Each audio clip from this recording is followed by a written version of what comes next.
അസ്സാം വലൈക്കും dear friends. ഇന്നത്തെ നമ്മുടെ സ്പെഷ്യൽ നിങ്ങൾ ആരും ഇതുവരെയും ട്രൈ ചെയ്ത് നോക്കിയിട്ടില്ലാത്ത ഒരു അടിപൊളി വെറൈറ്റി റെസിപ്പിയാണ്. നമ്മുടെ ഈ വീഡിയോ കണ്ടുകൊണ്ടിരിക്കുന്ന സമയത്ത് നിങ്ങൾക്ക് ഇഷ്ടപ്പെടുകയാണെങ്കിൽ ഒന്ന് ലൈക്ക് ചെയ്തേക്കണേ. അതുപോലെ തന്നെ നമ്മുടെ ഈ ചാനൽ ആദ്യമായിട്ട് കാണുന്നവരും ഇതുവരെയും സബ്സ്ക്രൈബ് ചെയ്യാത്തവരും പ്ലീസ് ഒന്ന് സബ്സ്ക്രൈബ് ചെയ്തേക്കണേ. ഞാനിടുന്ന വീഡിയോസ് ഉടനടി കിട്ടുന്നതിനായി സബ്സ്ക്രൈബ് ബട്ടന്റെ തൊട്ടടുത്ത് കാണുന്ന ബെല്ലൈക്കൺ കൂടി ക്ലിക്ക് ചെയ്തിട്ട് ഓൾ എന്ന ഓപ്ഷൻ എനേബിൾ ചെയ്യാനും മറക്കല്ലേ.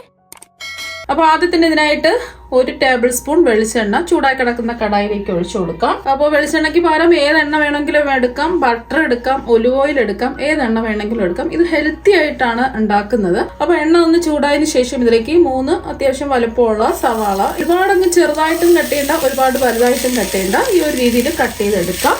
പിന്നെ സവാള ഒന്ന് വയന്ന് കിട്ടണം, ആ ഒരു സമയം മാത്രമേ ഉള്ളൂ. സവാള നല്ലതുപോലെ ഒന്ന് വയന്ന് കിട്ടണം. വയന്ന് കിട്ടുന്നതിന് ആവശ്യമായിട്ടുള്ള ഉപ്പും കൂടി ചേർത്ത് കൊടുക്കാം. അപ്പോൾ പെട്ടെന്ന് തന്നെ വയന്ന് കിട്ടും. ഞാനിപ്പോൾ 1/2 ടീസ്പൂൺ ഉപ്പാണ് ചേർത്ത് കൊടുക്കുന്നത്.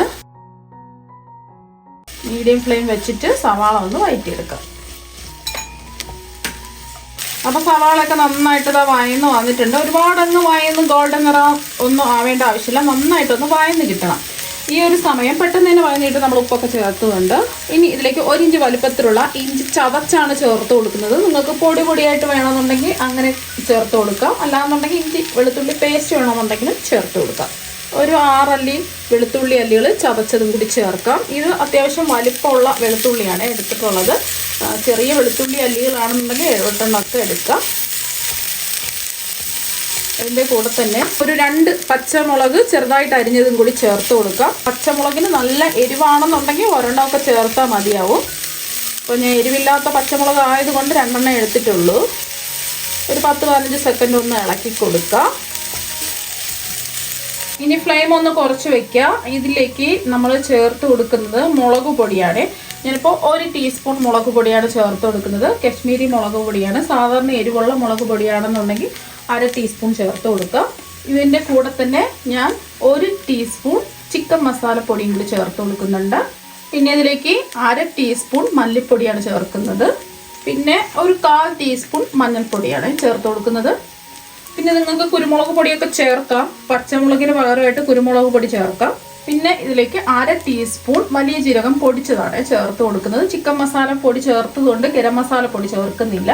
ചിക്കൻ മസാല പൗഡർ ഇല്ലാന്നുണ്ടെങ്കിൽ ഗരം മസാല പൊടി 1/2 ടീസ്പൂൺ ചേർത്ത് കൊടുക്കാം. ഇനി പൊടികളുടെ പച്ചമണം മാറി കിട്ടുന്നത് വരെ ഒന്ന് ഇളക്കി കൊടുക്കാം. വേണമെന്നുണ്ടെങ്കിൽ കുറച്ച് കുരുമുളക് പൊടി ചേർത്ത് കൊടുക്കാം. പൊടികളുടെ പച്ചമണം ഒന്ന് മാറി കിട്ടിയതിന് ശേഷം ഇതിലേക്ക് 1 ടേബിൾ സ്പൂൺ ടൊമാറ്റോ സോസാണ് ചേർത്ത് കൊടുക്കുന്നത്. ടൊമാറ്റോ സോസ് ചേർക്കണമെന്ന് നിർബന്ധമില്ല, പക്ഷേ കുട്ടികൾക്കൊക്കെ കഴിക്കാൻ കൊടുക്കുമ്പോൾ കുറച്ചും കൂടെ ടേസ്റ്റ് കൂടുതൽ കിട്ടും. ഇതിന് പകരമായിട്ട് നിങ്ങൾക്ക് ഒരു ചെറിയ തക്കാളി കട്ട് ചെയ്തിട്ട് ഇതിലേക്ക് ചേർത്ത് കൊടുക്കാവുന്നതാണ്. തക്കാളി വേണ്ടാന്നുണ്ടെങ്കിൽ അങ്ങനെ ഒഴിവാക്കാം. ഒന്ന് ഇളക്കി കൊടുക്കാം. നല്ലൊരു ടേസ്റ്റ് ആയിരിക്കും സോസും കൂടെ ചേർത്ത് കൊടുക്കുമ്പോൾ. എല്ലാം ഒന്ന് ഇളക്കി കൊടുത്തതിന് ശേഷം ഇനി ഇതിലേക്ക് ചേർത്ത് കൊടുക്കുന്നത് മുട്ട പുഴുങ്ങിയത് ചെറിയ കഷ്ണങ്ങളായിട്ട് കട്ട് ചെയ്തെടുക്കുന്നതാണ്. ഒരു 3 എണ്ണം എടുത്തിട്ടുള്ളൂ. നിങ്ങൾക്ക് 4 എണ്ണം വേണമെന്നുണ്ടെങ്കിൽ അത്രയും എടുക്കാം. എത്ര ക്വാണ്ടിറ്റി വേണോ അത്രയും മുട്ട എടുക്കാവുന്നതാണ്. ഇനി ഒന്ന് ഇളക്കി കൊടുക്കാം. ഞാനിപ്പോൾ ഇത് നമ്മൾ കഴിക്കുമ്പോൾ ഇടയ്ക്കൊന്ന് കടിക്കാൻ കിട്ടുന്നതിന് വേണ്ടിയിട്ട് ഞാൻ ചെറിയ ചെറിയ കഷ്ണങ്ങളായിട്ടാണ് കട്ട് ചെയ്തെടുത്തിട്ടുള്ളത്. ഇതിന് പകരമായിട്ട് നിങ്ങൾക്ക് ഗ്രേറ്ററിൽ വെച്ച് ഗ്രേറ്റ് ചെയ്തും എടുക്കാം.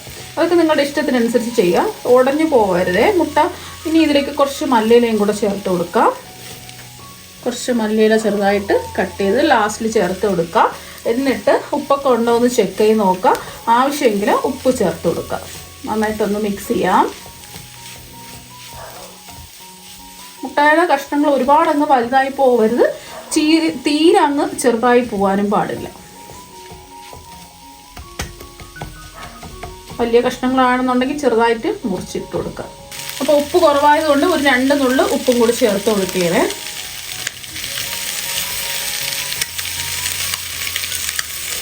അപ്പോൾ എല്ലാം ഒന്ന് മിക്സ് ചെയ്തെടുത്തു. അപ്പോൾ നമ്മുടെ ഫില്ലിങ് ഇവിടെ റെഡി ആയിട്ടുണ്ട്.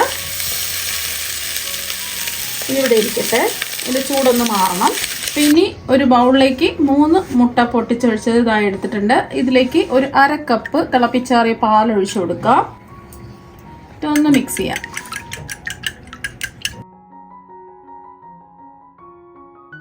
അപ്പോൾ ഒരുപാട് അങ്ങ് പതപ്പിക്കേണ്ട ആവശ്യമൊന്നുമില്ല, ജസ്റ്റ് ഒന്ന് മിക്സ് ചെയ്തെടുത്താൽ മതിയേ. അപ്പോൾ അത് ജസ്റ്റ് ഒന്ന് മിക്സ് ചെയ്തെടുത്തു. ഇനി ഇതിലേക്ക് ഒരു 1/4 ടീസ്പൂൺ ഉപ്പും കൂടി ചേർക്കാം. അതുപോലെ തന്നെ ഇതിലേക്ക് കുറച്ച് കറിവേപ്പില കട്ട് ചെയ്ത് ചേർത്ത് കൊടുക്കാം. ഇതിൻ്റെ കൂടെ കുറച്ച് മല്ലിയിലയും കൂടി ചേർത്ത് കൊടുക്കാം. ഒന്ന് മിക്സ് ചെയ്യാം. ഇനി കുറച്ച് പച്ചമുളകാണ് ചേർത്ത് കൊടുക്കുന്നത്. ഇതിലേക്ക് നിങ്ങൾക്ക് കുരുമുളക് പൊടി വേണമെന്നുണ്ടെങ്കിൽ കുരുമുളക് പൊടി ചേർക്കാം. ഞാനിപ്പോൾ ഒരു 2 പച്ചമുളക് ചെറുതായിട്ട് അരിഞ്ഞെടുത്തതാണ് ചേർത്ത് കൊടുക്കുന്നത്. പിന്നെ ചില്ലി ഫ്ലേക്സ് വേണമെന്നുണ്ടെങ്കിൽ അത് ചേർത്ത് കൊടുക്കാം. ഞാനിപ്പോൾ പച്ചമുളകേ ചേർത്തിട്ടുള്ളൂ. അപ്പോൾ അതൊന്ന് മിക്സ് ചെയ്തെടുത്തു. ഇതിവിടെ ഇരിക്കട്ടെ. ഇനി അടുത്തതായിട്ട് നമുക്ക് വേണ്ടത് കുറച്ച് ബ്രെഡാണ്. അപ്പോൾ അതിന് വേണ്ടിയിട്ട് ബ്രെഡ് റൗണ്ടായിട്ടൊന്ന് കട്ട് ചെയ്തെടുക്കണം. അപ്പോൾ അതിന് വേണ്ടിയിട്ട് ഞാൻ ആദ്യം ഒരു 2 ബ്രെഡ് എടുത്തു. ഇനി ഇതുപോലത്തെ ഒരു കട്ടർ വെച്ചിട്ടോ അല്ലെങ്കിൽ എന്തെങ്കിലും അടപ്പ് വെച്ചിട്ടോ ഒന്ന് ഇതുപോലെ ഒന്ന് പ്രസ് ചെയ്ത് കൊടുക്കുന്ന സമയത്ത് അത് റൗണ്ടായിട്ട് കട്ട് ചെയ്ത് വരും. ഈ ഒരു ഭാഗം വേണമെന്നുണ്ടെങ്കിൽ ആ ഒരു ഭാഗം ഡിസൈനായിട്ട് കട്ട് ചെയ്യാം. അല്ലാന്നുണ്ടെങ്കിൽ ഡിസൈൻ ഇല്ലാതെ സാധാരണയായിട്ട് കട്ട് ചെയ്തെടുക്കാം. ഇനി കട്ട് ചെയ്ത് മാറ്റിയ ബ്രെഡ് നമുക്ക് കളയേണ്ട ആവശ്യമില്ല. ബ്രെഡ് ക്രംസ് ആയിട്ട് എടുക്കാവുന്നതാണ്. അപ്പം ഈ ഒരു രീതിക്ക് ബ്രെഡ് നമുക്ക് കട്ട് ചെയ്തെടുക്കാം റൗണ്ടായിട്ട്. ഞാനിപ്പോൾ കുറച്ച് ബ്രെഡ് ഇതുപോലെ റൗണ്ടായിട്ട് കട്ട് ചെയ്തതായി എടുത്തിട്ടുണ്ട്. ഇതിൽ നിന്നും 2 ബ്രെഡ് എടുക്കാം. ഇപ്പം ഞാൻ റൗണ്ടായിട്ട് കട്ട് ചെയ്ത 2 ബ്രെഡ് എടുത്തു. ഇനി നമുക്ക് വേണ്ടത് കുറച്ച് കട്ടിയുള്ള മൈദ പേസ്റ്റാണ്. 2 ടേബിൾ സ്പൂൺ മൈദ കുറച്ച് വെള്ളത്തിൽ കട്ടിക്ക് കലക്കി എടുത്തിട്ടുള്ളതാണ്. ഉപ്പൊന്നും ചേർത്തിട്ടില്ല. ഇതിൽ നിന്നും കുറച്ച് മാവിൻ്റെ മിക്സ് എടുക്കുക. എന്നിട്ട് ഈ ബ്രെഡിൻ്റെ ഈ വശങ്ങളിൽ ഈ അരികത്ത് ഇതുപോലൊന്ന് തേച്ച് കൊടുക്കുക. കൈ കൊണ്ടോ സ്പൂൺ വെച്ചോ തേച്ച് കൊടുക്കുക. 2 ബ്രെഡിലും ഇങ്ങനെ തേച്ച് കൊടുക്കണം. കുറച്ച് മതിയേ.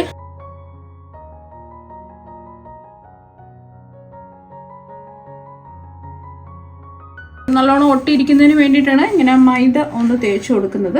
ഇനി നമ്മുടെ ഫില്ലിംഗ് ആണ് വെച്ച് കൊടുക്കുന്നത്. ഒരു ബ്രെഡിൻ്റെ ഈ നടുഭാഗത്തായിട്ട് നമുക്ക് കുറച്ച് ഫില്ലിങ് വെച്ച് കൊടുക്കാം. 1.5 ടേബിൾ സ്പൂൺ ഫില്ലിങ് വെച്ച് കൊടുക്കുകയാണ്. എന്നിട്ട് സ്പൂൺ വെച്ചിട്ട് ജസ്റ്റ് ഒന്ന് ഇതുപോലെ ഒന്ന് പ്രസ് ചെയ്ത് കൊടുക്കുക. എന്നിട്ട് മറ്റേ ബ്രെഡ് വെച്ച് ഒന്ന് അടച്ചു കൊടുക്കുക. കൈ വെച്ചിട്ട് ഒന്ന് പ്രസ് ചെയ്ത് കൊടുക്കുക. എന്നിട്ട് എല്ലാ വശവും ഇതുപോലെ കൈ വെച്ചിട്ട് ഒന്ന് പ്രസ് ചെയ്ത് ഒട്ടിച്ചു കൊടുക്കുക. നമ്മൾ മൈദ തേച്ച് കൊടുത്തതുകൊണ്ട് ഒട്ടിയിരുന്നോളും. ഇതുപോലെ ബാക്കിയെല്ലാം ചെയ്തിട്ടെടുക്കുക. അപ്പോൾ അതെല്ലാം ഒന്ന് റെഡിയാക്കി എടുത്തിട്ടുണ്ട്. ഇനി ഇതിൽ നിന്ന് ഒരെണ്ണം എടുക്കുക. നമ്മൾ തയ്യാറാക്കി വെച്ച മുട്ടയുടെ മിക്സിൽ ഒന്നുകൂടി ഇതുപോലെ ഒന്ന് ആക്കി കൊടുക്കുക. ഇതിനാണ് നമ്മൾ ഡിപ്പ് ചെയ്തെടുക്കുന്നത്. ഡിപ്പ് ചെയ്ത ഉടൻ തന്നെ ചൂടായി കിടക്കുന്ന ഒരു തവയിൽ കുറച്ച് എണ്ണ തവയിലൊഴിച്ച് ചൂടായ തവയിലേക്ക് ഇതിട്ട് നമ്മൾ 2 വശവും മൊരിച്ചാണ് എടുക്കുന്നത്. ഇത് ഫ്രൈ ചെയ്തല്ല എടുക്കുന്നത്. ആദ്യം ഈ വശങ്ങളിൽ ഒന്ന് ഇതുപോലെ ഒന്നാക്കി കൊടുക്കുക. എന്നിട്ട് ഈ വശം ഒന്ന് ഇതുപോലെ ഒന്ന് ഡിപ്പ് ചെയ്യുക. നേരിട്ട് ചൂടായി കിടക്കുന്ന തവയിൽ വെച്ച് കൊടുക്കുക. അപ്പം ഞാനൊരു തവ ചൂടാക്കാൻ വെച്ചിട്ടുണ്ട്. ഇതിലേക്ക് നിങ്ങൾക്ക് ബട്ടർ വേണമെന്നുണ്ടെങ്കിൽ ബട്ടർ ഇട്ട് കൊടുക്കാം. ഞാനിപ്പോൾ കുറച്ച് 1 ടീസ്പൂൺ വെളിച്ചെണ്ണയാണ് എടുക്കുന്നത്. എല്ലാ ഭാഗവും ഒന്ന് ബ്രഷ് ചെയ്യാം. തവ നല്ലതുപോലെ ഒന്ന് ചൂടാവണം. ഇപ്പോൾ തവ നല്ലതുപോലെ ഒന്ന് ചൂടായിട്ടുണ്ട്. മുട്ടയിൽ ഡിപ്പ് ചെയ്ത ബ്രെഡ് ഇതിലേക്ക് വെച്ച് കൊടുക്കുക. ഫ്ലെയിം ഒന്ന് കുറച്ച് വെച്ച് കൊടുക്കുക. ഞാനിപ്പോൾ ഒരു 4 ബ്രെഡാണ് വെച്ച് കൊടുക്കുന്നത്. അപ്പോൾ ഒരു വശം നമുക്ക് മൊരിഞ്ഞ് വന്നതിന് ശേഷം തിരിച്ചിട്ട് കൊടുക്കുക. ഒരു വശം ഒന്ന് മൊരിഞ്ഞ് വരുന്ന സമയത്ത് തിരിച്ചിട്ട് കൊടുക്കുക.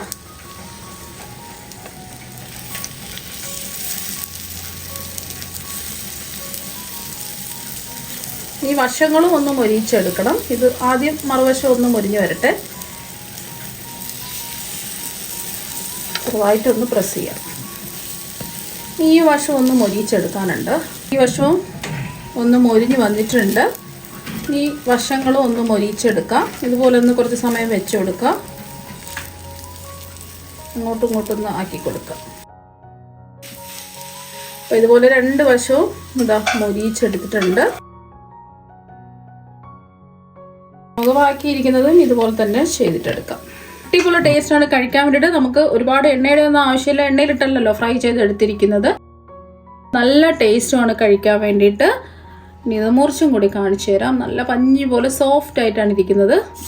അപ്പോൾ നിങ്ങൾ എന്തായാലും മുട്ട വെച്ചിട്ട് ഇതുപോലെ ഒരു പ്രാവശ്യം ഒന്ന് ട്രൈ ചെയ്ത് നോക്കുക. തീർച്ചയായും നിങ്ങൾക്ക് എല്ലാവർക്കും ഒരുപാട് ഇഷ്ടമാകും. അപ്പോൾ നമുക്ക് മറ്റൊരു വെറൈറ്റി വീഡിയോ ആയിട്ട് വീണ്ടും കാണാം. താങ്ക്